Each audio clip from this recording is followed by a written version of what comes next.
اللہ والصلاۃ والسلام علی رسول اللہ اما بعد۔ صحابہ کرام رضوان اللہ علیہم اجمعین کی ایک جماعت سفر میں تھی اور وہ مدینہ کی طرف سفر کر رہے تھے۔ راستے میں ایک قبیلہ آیا، وہاں وہ رکے۔ ان قبیلے والوں نے ان کی میزبانی سے انکار کر دیا۔ اسی اثناء میں قبیلے کا جو سردار تھا اس کو سانپ نے ڈس لیا تھا، سانپ نے کاٹ لیا تھا، اور وہ قریب المرگ تھا، مر رہا تھا، فوت ہو رہا تھا۔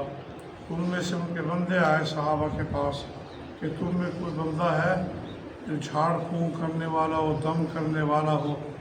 ہمارا سردار جو ہے وہ سانپ کے ڈسنے کی وجہ سے مرنے والا ہے، موت کے قریب ہے۔ تو صحابہ میں سے ایک صحابی نے کہا ہاں میں دم کر لیتا ہوں۔ اور دیگر ساتھی کہنے کہ ہمیں تعجب ہوا، ہمیں تو پتہ ہی نہیں تھا کہ تو دم کرتا ہے۔ وہ چلا گیا، اس نے جا کر سردار کے اوپر دم کیا۔ دم کرنے سے وہ اٹھ کر بیٹھ گیا، ٹھیک ہو گیا۔ ایک مرتبہ، دو مرتبہ۔ تو صحابہ نے پوچھا اس سے کہ تم نے کیا پڑھا تھا اس کے اوپر، کیا پڑھ کر دم کیا تھا کہ قریب المرگ بندہ جو مر رہا تھا سانپ کے زہر کی وجہ سے اور اٹھ گیا؟ اس نے کہا کہ میں نے اس پر سورۃ الفاتحہ کا دم کیا تھا۔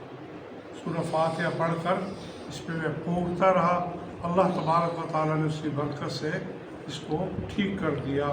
تو انہوں نے، قبیلے والوں نے 30 بکریاں جو ہیں وہ ان کو دے دی۔ افزانہ سمجھ لو، انعام سمجھ لو، کچھ بھی سمجھ لیں۔ تو 30 بکریاں دے دی، لیکن انہوں نے وہ لے تو لی، لیکن انہوں نے کہا کہ ان کی تقسیم اللہ کے نبی علیہ السلام کی اجازت سے کریں گے، پتہ نہیں یہ لینا جائز ہے یہ نہیں ہے۔ تو مدینہ میں جب آئے تو آپ کو بتلایا سارا واقعہ، تو آپ نے فرمایا ٹھیک ہے تم لے لو، میرا بھی اس میں حصہ رکھو، آپ نے فرمایا صلی اللہ علیہ وسلم نے۔ بہرحال یہ وہ حدیث ہے جسے سورۃ الفاتحہ کے، اور آپ نے اس سے پوچھا صحابی سے، اس نے کہا کہ مجھے یہ سورہ فاتحہ جو ہے یہ خاص نظر آئی قرآن پاک میں، تو میں نے یہ پڑھ کے سنا تھا۔ آپ نے فرمایا یہ اس سے بڑھ کر کوئی دم ہے ہی نہیں، سب سے جو بہترین دم کسی مریض پر کیا جاتا ہے سورۃ قرآن کریم میں سے وہ سورۃ الفاتحہ کا دم ہے۔ اور ایک اور دم بھی ہے، وہ مشہور ہے، وہ اللہ کے نبی صلی اللہ علیہ وسلم کی طبیعت صحیح نہیں تھی، جبرائیل علیہ السلام آئے۔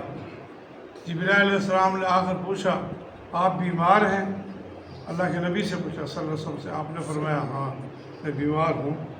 تو جبرائیل علیہ السلام نے دم کیا کس پر؟ رسول اللہ صلی اللہ علیہ وسلم۔ بسم اللہ ارقیک من کل شیء یؤذیک من شر کل نفس او عین حاسد اللہ یشفیک بسم اللہ ارقیک اللہ یشفیک۔ یہ مشہور دم ہے کس کا؟ جبرائیل علیہ السلام کا، جو انہوں نے نبی کریم صلی اللہ علیہ وسلم پر کھاتا پڑھ کے، تو آپ صلی اللہ علیہ وسلم کی طبیعت جو تھی اس سے پڑھنے سے بہترین ہو گئی۔ تو یہ سورہ فاتحہ گھر میں کوئی بیمار ہو تو اسے پڑھ کے پھونک دینی چاہیے۔ یہ تو جو دم ہے جبرائیل علیہ السلام نے اللہ کے نبی پر کیا تھا صلی اللہ علیہ وسلم پر، اس کو پڑھ کر پھونک دینا چاہیے۔ خیر و برکت ہے، ڈاکٹروں سے پہلے، دوائیوں سے پہلے روحانی علاج کی طرف توجہ کریں، اس کے بعد ڈاکٹری علاج بھی کریں، حکیموں سے بھی ضرور کریں۔ شریعت آپ کو نہیں منع کرتی، اللہ کے نبی کہتے ہیں لکل داء دوا، اللہ تبارک و تعالیٰ نے ہر بیماری کی دوائی نازل کی ہے۔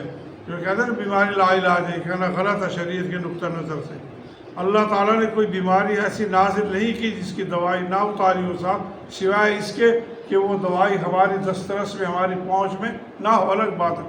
دوائی دنیا میں ہر بیماری کی موجود ہے، لیکن کوشش کیجئے ان مصنوع دموں کی طرف سورہ فاتحہ کا دم ہے یہ، اور جو اللہ کے نبی نے دعائیں سکھلائی ہیں ان کو پڑھ کر پھونکنا چاہیے اپنے اوپر بھی اور مریض کے اوپر بھی، تاکہ اللہ تبارک و تعالیٰ اس کی برکت سے شفا عطا فرما دے۔ اللہ تعالیٰ نے عمل کی توفیق عطا فرمائے۔